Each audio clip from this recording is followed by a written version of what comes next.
Welcome to Card of the Day, where we talk about Weiss Schwarz's cards of the day. And first up, we're going to talk about Bang Dream and Love Life Sunshine fairly quickly so we can get into the real meat of the video. First up, we have Happy Christmas Saya, and no, I didn't say that wrong. It's Happy Christmas. It sounds weird when I say it out loud because I thought like it'd be Merry Christmas, but whatever. She's a 3/2 red music bread character. She has a standard level drop. If you have 4 or more music characters, she gets -1 level in your hand. And when you have 2 or more music characters, she gets +1000.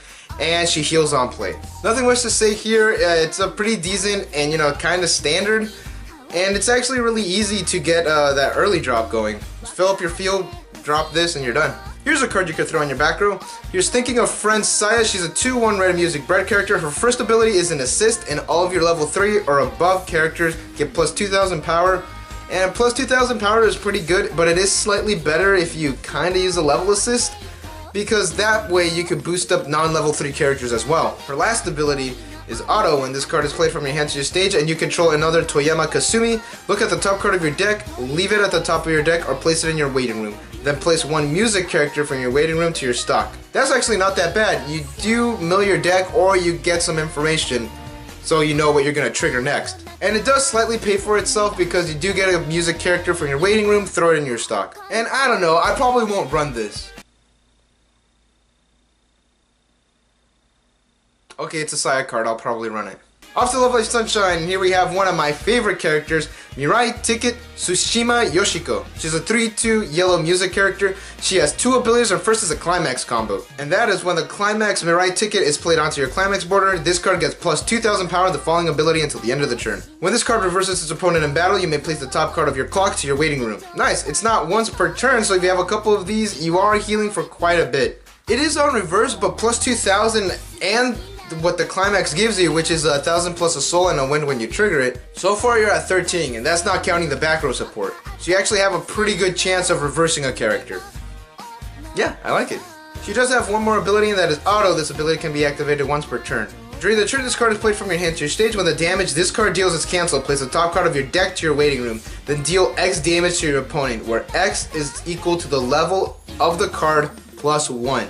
Climaxes are level 0, apply damage cancellation as normal. That's only once per turn because it is when it's played, but it doesn't really matter because this is actually still pretty fucking good. It's not like a regular shot where you're only dealing 1. You're dealing whatever you triggered +1. If you reveal a level 0, that's 1 damage. Reveal the 2, that's 3 damage. Nice. Nice. Also, she's so cute. All around nice card, I dig it. How about some Star Wars pictures? Fuck, they look nice. Now it's showtime. Cue the Love Life music. Let's talk about these promo cards of the OG crew, Muse. These are promo cards that are being sold at a special event held between June 10th and the 11th. And if you buy card sleeves, you get a card. Fuck, these are going to be so expensive in the secondary market. Especially because it is the original Love Live. All of them have Imaga Saiko in their name. So I'm just going to say the name of the character, and they're all music characters. That's all their traits. Here we have Hosaka Honaka. She's a 0/0 red and Auto. Discard 1 card from your hand to your waiting room. When this card is played from your hand to the stage, you may pay the cost. If you do, look up to 4 cards from the top of your deck, choose 1 music character among them, show it to your opponent, add it to your hand, then discard any remaining cards to your waiting room. That's actually a nice way to mill, and it's a pretty good top deck search, and it's any music character, so there's no restriction there. Here we have Ayase Eri. She's a 0/0 green, and she has 2 abilities. First one is Auto. When this card is played from your hand to your stage, look at up to 2 cards from the top of your deck and rearrange them in any order. Her next ability is Auto. When this card is reversed and the level of the card's battling opponent is 0 or lower, you may place the top card of your opponent's clock to their waiting room. So it is a clock suicider, which is really nice. It gets the card out of the waiting room, so they won't be able to actually use it as a resource until they level up, thus sending the card to the waiting room. Up next we have Minami Kotori. She's a red 0/0. She has 2 abilities, and one of them is a Brainstorm. Her first is Continuous. Your other music characters in the middle border of the center stage get +500 power. That's okay, I guess. Her Brainstorm is pay 1, rest discard. Send the top 4 cards of your deck to the waiting room. For every Climax among those cards, choose 1 character from your waiting room, return it to your hand. It is once per turn, but it is a standard Brainstorm salvage. Here we have Sonoda Umi. She's a red 0/0 and Auto. When this card declares an attack, choose 1 of your music characters and it gets +1500 power until the end of the turn.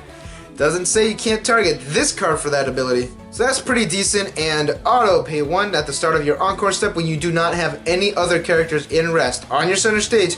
You may pay the cost. If you do, place this card back to rest. So it is a encore ability. It's kind of conditional because that's assuming that you don't have any back row in rest, that you didn't activate their abilities, that you just keep them in stand. But that's still kind of good. I mean, it's pay 1 to get this card back as opposed to like pay 3. Off to the level 1s. Here we have Hoshizora. She's a blue 1-0 and her backup is plus 1000 to one character, but her other effect is auto when you use this card's backup and you control a music character. Choose one of your battling characters and it gets plus 1000 power until the end of the turn. So you could give one character plus 2000, or you could give two characters 1000 each when you use this card's backup ability. Here we have the best idol, Yozawa Nico. She's a 1-0 green and she does have character discard encore. And when another music character declares an attack, doesn't matter what kind of attack, this card gets plus 1500 power until the end of the turn. That's pretty good. It's kind of, I don't know, it seems like this power is something Nico would do. Here's Koizumi Kanayo, and this card can't side attack, which is slightly understandable because it is 6500 with no cost. And auto, when this card is reversed in battle, place this card to the bottom of its owner's deck.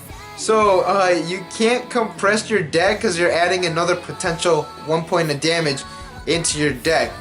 But it is pretty strong, so I guess they had to nerf this just a bit. It's a pretty decent beat stick. Almost done. Here we have Nishikino Maki. She's a 2-1 blue, and on play you can look at the top card of your deck, and if it's a music character, add it to your hand and ditch one. If it's not a music character, you just leave it at the top. And her last ability is an anti-change Suicider, which I've never seen. When this card is reversed and the level of the card's battling opponent is greater than your opponent's level, you may send that character to the bottom of its owner's deck. Same thing I said about the last card about the whole compression thing. You are compressing less because you're adding 1 extra point of damage, potential damage, into the deck. And that's actually really good because you're sending the card not into the waiting room, you're sending it back into the deck. So they won't be able to use it as a resource in the waiting room. I.e., use a change ability to get it back. Because if you send a change target into the waiting room, they could just play the change enabler to get that fucking change back. And we're saving my favorite girl for last. Here's Tojo Nozomi. She's a 2-1 green and she is a level assist. Level times 500 forward. And auto pay 1, discard 1 climax from your hand to your waiting room. When this card is played from your hand to your stage, you may pay the cost. If you do, choose 1 climax from your waiting room, return it to your hand. That's pretty good. You do get to switch climaxes, you get to throw one that you don't need, and you get one that you do need. This is actually not bad. Although it is on play, that's like its one drawback, but still, that's still good. So I guess my favorites out of this whole set would be Umi, Rin, Maki, Eri, and Nico and Nozomi by default. Oh boy, we made it out of that one alive. So yeah, those are all the cards that we have today. Thank you guys for watching. Don't forget to like and subscribe for more Weiss Schwarz news and content, and I'll see you guys tomorrow. Nico Nico ni.